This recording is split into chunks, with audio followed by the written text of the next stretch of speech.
रतिया है भवानी मैया कोना फूला फूल भीनु सरबा हे भवानी मैया कोना फूला फूल भीनु सरबा हे भवानी मैया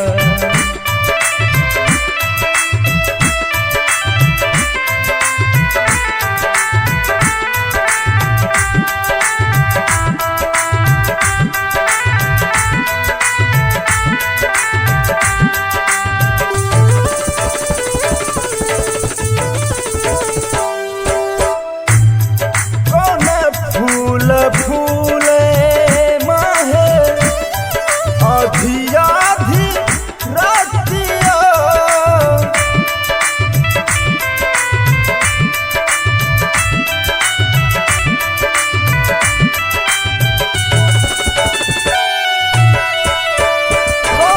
फूल फूले माहे आधी आधी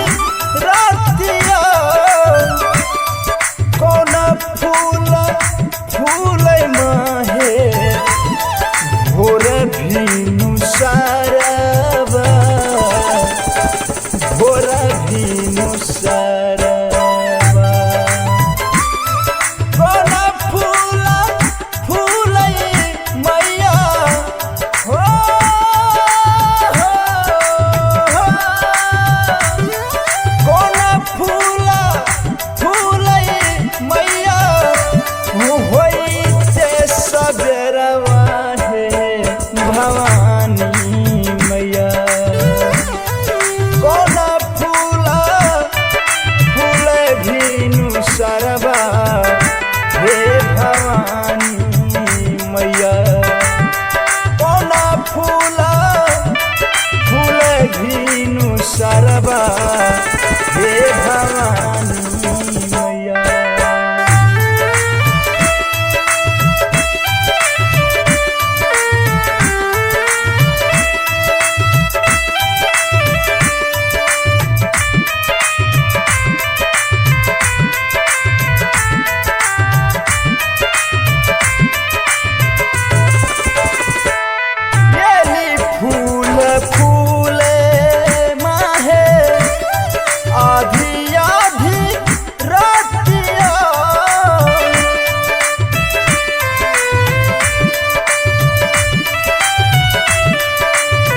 सिंगारबा 16 सिंगारबा हम सबसे बकिया माई अली तोर दुआरी है भवानी मैया अली तोर दुआरी है भवानी मैया कोना फूला फूले भीनु सरबा एहो भवानी मैया कोना फूला फूले भीनु सरबा एहो भवानी मैया फूले भीनु सरबा एहो भवानी माँ दहला रिकॉर्डिंग स्टूडियो, किसान चौक, सुपौल।